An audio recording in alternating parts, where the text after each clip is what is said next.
ম্যাচের আগে আলোচনায় ছিল জার্মানি, তবে ব্রাজিলের জয় নকআউটে এখন তাদের সম্ভাব্য প্রতিপক্ষ 3 দল। সমীকরণ বলে এই নকআউট সমীকরণ ঝুলে আছে এফ গ্রুপের শেষ রাউন্ডের ম্যাচের উপর। সেখানে কাদের বিপক্ষে নকআউটে দেখা যেতে পারে সেলেসাওদের, তা নিয়ে থাকছে প্রতিবেদনে। গ্রুপ পর্বের মিশন শেষ, এবার শুরু নকআউটের লড়াই। স্কটল্যান্ডকে 3-0 গোলে হারিয়ে নিজেদের গ্রুপ চ্যাম্পিয়ন হিসেবে শেষ 16 টিকিট নিশ্চিত করেছে ব্রাজিল। গ্রুপ পর্ব শেষে তারাও আগ্রহী নকআউটের জন্য।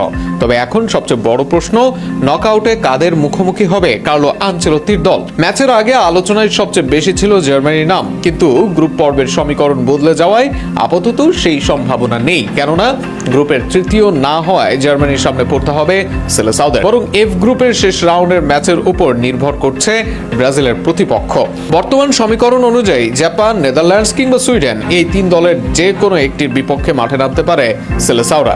এফ গ্রুপে এখনো শেষ রাউন্ডের 2টি ম্যাচ বাকি। গ্রুপ চ্যাম্পিয়ন নেদারল্যান্ডস খেলবে সবার শেষে থাকা তিউনেশিয়ার বিপক্ষে। অপরদিকে 2-এ থাকা জাপান মুখোমুখি হবে সুইডেনের। এই 2 ম্যাচের ফলাফলই ঠিক করবে গ্রুপের চূড়ান্ত অবস্থান এবং একই সঙ্গে ব্রাজিলের প্রতিপক্ষ। নেদারল্যান্ডস যদি নিজেদের শেষ ম্যাচ জিতে গ্রুপ চ্যাম্পিয়ন হয়, তাহলে ব্রাজিল খেলবে রানার্স আপ দলের সঙ্গে। সেই রানার্স আপ হতে পারে জাপান কিংবা সুইডেন। আবার জাপান যদি সুইডেনকে হারায় এবং নেদারল্যান্ডস হোঁচট খায়, তাহলে জাপানই উঠে যেতে পারে গ্রুপের শীর্ষে। সেক্ষেত্রে ব্রাজিলের প্রতিপক্ষ হবে নেদারল্যান্ডস। অন্যদিকে সুইডেনের সামনেও আছে সুযোগ। জাপানকে হারাতে পারলে তাদের পয়েন্ট হবে 6।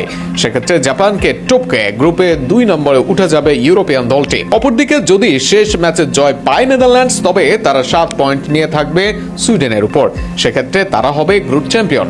কিন্তু যদি জাপান বা সুইডেনের কেউ জয় পায় আর নেদারল্যান্ডস ড্র করে, তাহলেও তারা হবে গ্রুপ রানার আপ। সেক্ষেত্রে নেদারল্যান্ডসের মুখোমুখি হতে পারে ব্রাজিল।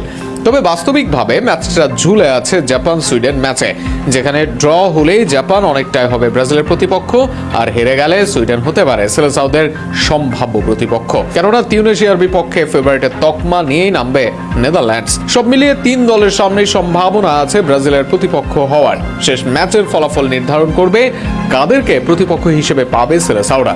যে দলই প্রতিপক্ষ হোক না কেন, বর্তমান ফর্ম বিবেচনায় আত্মবিশ্বাসী থাকার যথেষ্ট কারণ রয়েছে ব্রাজিলের। এখন সব নজর এফ গ্রুপের শেষ 2 ম্যাচে। সেই ম্যাচগুলো শেষ হলে পরিষ্কার হবে ব্রাজিলের নকআউট প্রতিপক্ষের পরিচয়। তবে একটি বিষয় নিশ্চিত, বিশ্বকাপের আসল লড়াই আত্মবিশ্বাসী এবং ছন্দে থাকা ব্রাজিলকে এড়িয়ে যেতে চাইবে যে কোনো দল।